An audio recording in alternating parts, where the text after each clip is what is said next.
Hi friends, today the 5th of June is the World Environment Day everybody knows.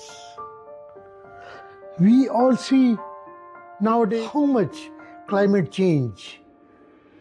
We find acute summer, we find flood, we find earthquake. Why? My friend, when we play with the nature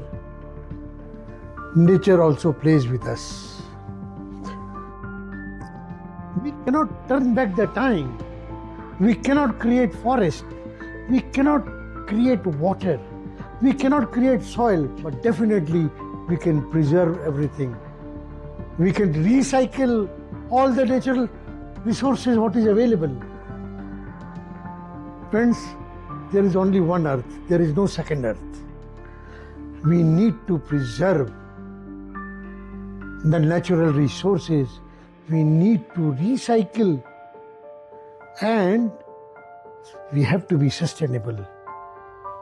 We must avoid uses of plastic.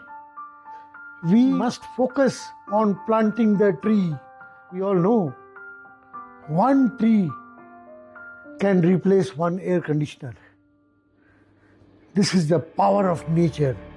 It is our duty that we must preserve our nature. Let us take an oath today on this World Environment Day that we will make a good future for our generation to come.